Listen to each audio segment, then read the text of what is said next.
सलमान खान, रोहित शेट्टी, कपिल शर्मा के बाद रणवीर सिंह को धमकी। लॉरेंस बिश्नोई सबके पीछे पड़ा क्यों है? बॉलीवुड के धुरंधर को अंडरवर्ल्ड गैंगस्टर का खुला चैलेंज। पुलिस की जांच में क्या खुलासा हुआ, अब इसके बारे में बताता हूं।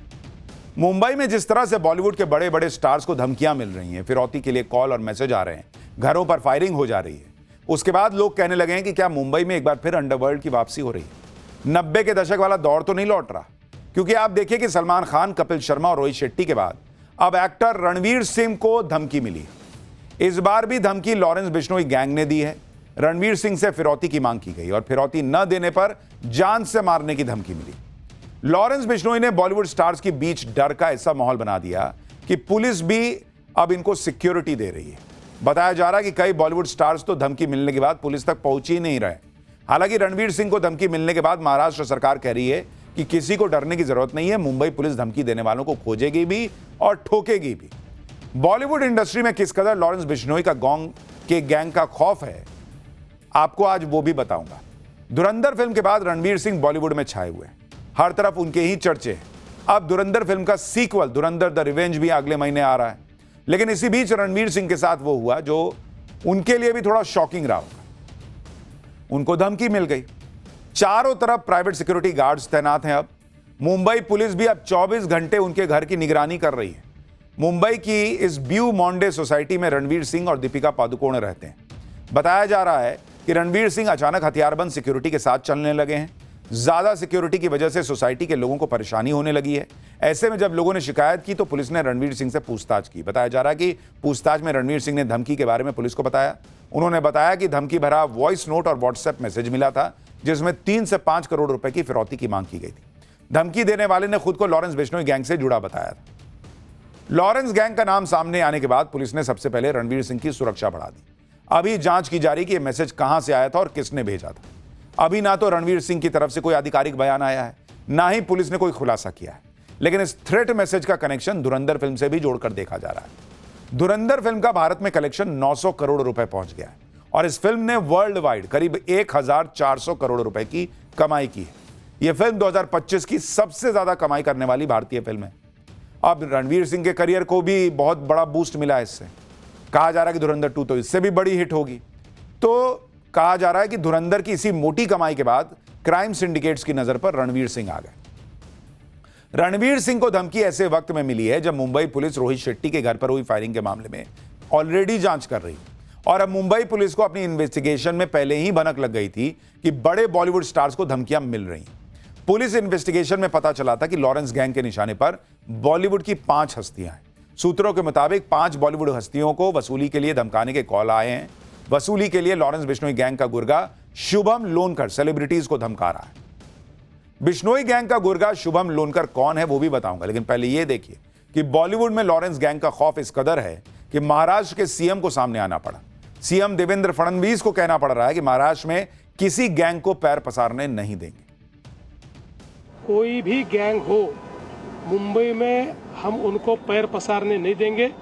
इससे पहले भी प्रयास जिन्होंने किया, मुंबई पुलिस ने उनको अपनी जगह दिखाई है और अभी भी कोई भी प्रयास करेगा तो जगह दिखाई जाएगी। कई बार ये ध्यान में आता है कि कुछ पब्लिसिटी लेने के लिए भी ऐसी चीजें की जाती है, क्योंकि जब किसी स्टार के स्टाफ को धमकी मिलती है तो उसकी बड़ी खबर बन जाती है और फिर वो दिन भर खबर चलती है, उसमें से पब्लिसिटी लेने की भी कोशिश होती है। तो मुझे लगता है इससे किसी को डरने की आवश्यकता नहीं है।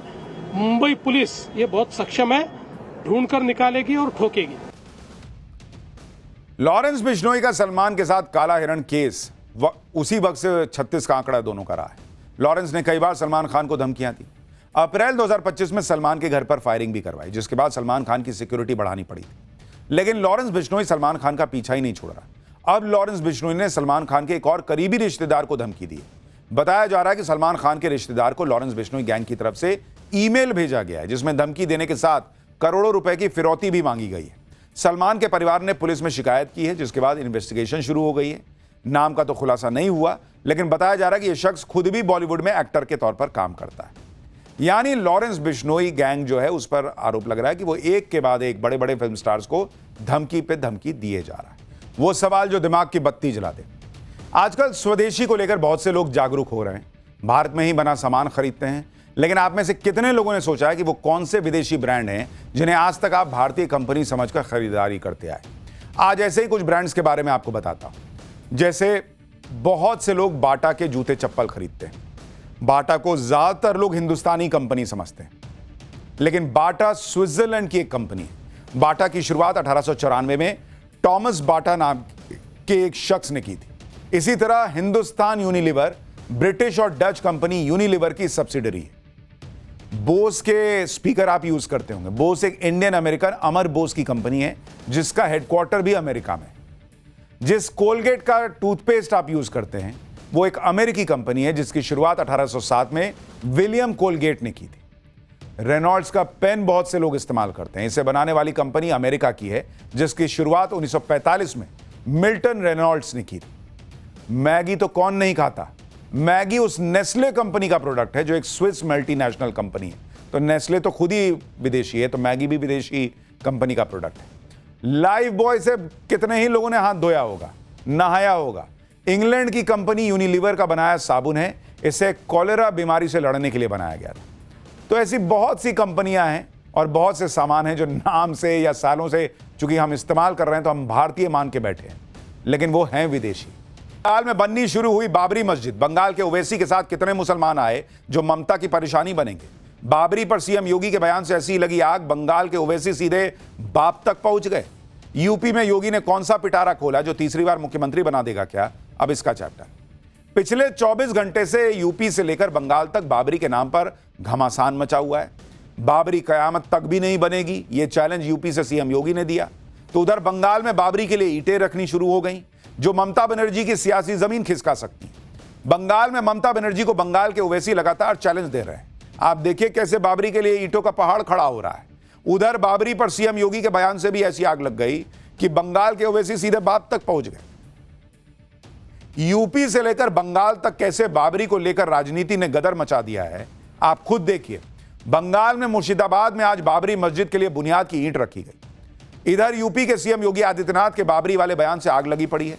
बाबरी पर सीएम योगी के बयान से बंगाल तक खलबली मची है और वहां क्या हो रहा है आज आपको विस्तार से दिखाऊंगा। इसके अलावा सीएम योगी 2027 की कैसी तैयारी में जुटे हैं, कौन सा पिटारा खोला है जो उन्हें रिकॉर्ड तीसरी बार यूपी का मुख्यमंत्री बनवा देगा क्या, यह सब बताऊं उससे पहले ट्रेलर देखिए।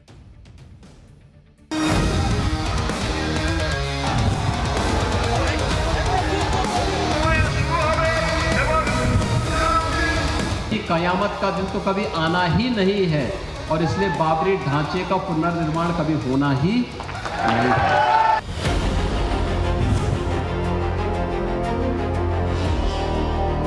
भारत का उनका बाप का एका नहीं है। लखनऊ नहीं है, ये यूपी नहीं है, ये बंगाल है। मैं यहाँ मस्जिद बना के ही छोड़ूंगा।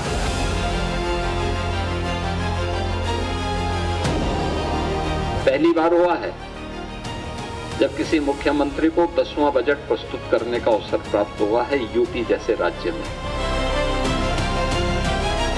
ये विदाई बजट है और साथ ही साथ इसके भाजपा की विदाई भी तय है।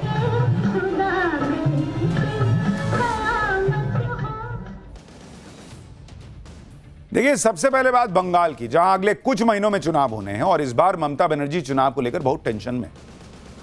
वो इतना कंफ्यूजन है कि कभी मंदिर, कभी एसआईआर, कभी सेंट्रल एजेंसियों की बात करके प्रधानमंत्री मोदी को घेरने की कोशिश कर रही हैं। उस पर ममता बनर्जी की टेंशन बंगाल के ओवैसी बढ़ाते जा रहे हैं, क्योंकि अब तक बंगाल में जो मुस्लिम वोट बैंक एक तरफा ममता बनर्जी के पक्ष में जाता था, उसमें बंगाल के ओवैसी लगातार सेंध लगा रहे हैं।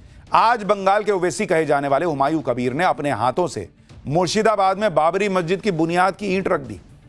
बाबरी का काम शुरू करने से पहले बंगाल के ओवैसी हुमायूं कबीर ने करीब 1200 लोगों के साथ कुरान का पाठ भी किया। हुमायूं कबीर ने ममता बनर्जी को चुनाव में हराने का ऐलान किया। ऐसे में बाबरी की नींव रखने के दौरान मुस्लिम धर्मगुरुओं के साथ ही हिंदू धर्मगुरुओं को भी अपने मंच पर जगह दी। नींव मतलब नींव तो पहले उस दिन रख दिए थे, अब काम जो शुरू हो रहा है उसकी नींव रख दी है। बंगाल के ओवैसी ने ऐलान किया है कि मुर्शिदाबाद में यूपी के अयोध्या वाली बाबरी जैसी ही मस्जिद तैयार की जाएगी, जिसका एक मॉडल भी कुछ दिन पहले वो जारी कर चुके हैं। और जिस तरह बाबरी मस्जिद के लिए मुसलमानों की भीड़ जुट रही है, लोग भाई देख रहे हैं ईंटा उठा उठा के ला रहे हैं कि इसी से बनाओ मस्जिद। उसने ममता बनर्जी की टेंशन बढ़ा दी। ममता बनर्जी बाबरी मस्जिद के लिए खोदे जा रहे गड्ढे में अपना मुस्लिम वोट बैंक दफन होता देख रही होंगी। बाबरी मस्जिद का मैसेज पूरे बंगाल तक पहुंचने लगा है और इसके लिए बंगाल के ओवैसी यात्रा भी निकालने वाले हैं। बाबरी मस्जिद की तस्वीर वाली टी शर्ट बांट रहे हैं, देख रहे हैं, टी शर्ट में फोटो छप गया है। मुर्शिदाबाद में जिस जगह बाबरी का काम शुरू हुआ है वहां से हमारे सहयोगी की एक रिपोर्ट देखिए, फिर बताता हूं कि यूपी के सीएम योगी आदित्यनाथ ने कयामत वाली बात कही तो बंगाल के ओवैसी कैसे बाप तक चले गए। हमारे पीछे हम आपको जो तस्वीरें दिखा रहे हैं ये उसी जमीन की है जहां पर बाबरी मस्जिद का निर्माण कार्य जो है शुरू हो चुका है। आज यानी कि 11 तारीख से औपचारिक तौर पे यहां पर काम शुरू किया गया और जिस तरह से हम देख रहे हैं तमाम जेसीबी मशीन से लेकर एक्सकवेटर यहां पर काम कर रहे हैं, क्योंकि एक फोटो भी रिलीज की गई है हुमायूं कबीर की तरफ से और उसी ढांचे पर जो है बाबरी मस्जिद का पूरा डिजाइन और बनाया जाएगा। यहाँ हम तस्वीरों के माध्यम से देख रहे हैं किस यानी बाबरी मस्जिद बनाने का काम पूरे जोर शोर से शुरू हो गया है। आप ये भी देखिए कि मुर्शिदाबाद में बन रही बाबरी मस्जिद के लिए बंगाल के ओवैसी के समर्थन में भीड़ जुट रही है। मस्जिद के लिए आ रहा करोड़ों का चंदा और इधर बीपी बढ़ रहा है टीएमसी का। दरअसल बंगाल में मुस्लिम वोट बैंक के सहारे ही ममता बनर्जी ने कभी लेफ्ट का किला गिराया था। अब बंगाल के ओवैसी हुमायूं कबीर इसी मुस्लिम वोट बैंक के दम पर ममता बनर्जी को हराकर बंगाल का किंग मेकर बनने का सपना देख रहे हैं। 2011 की जनगणना के मुताबिक बंगाल में 27% मुस्लिम है। हालांकि ममता बनर्जी का खुद का अनुमान है कि बंगाल में अब मुसलमानों की आबादी कुल आबादी का करीब 32% हो चुकी होगी।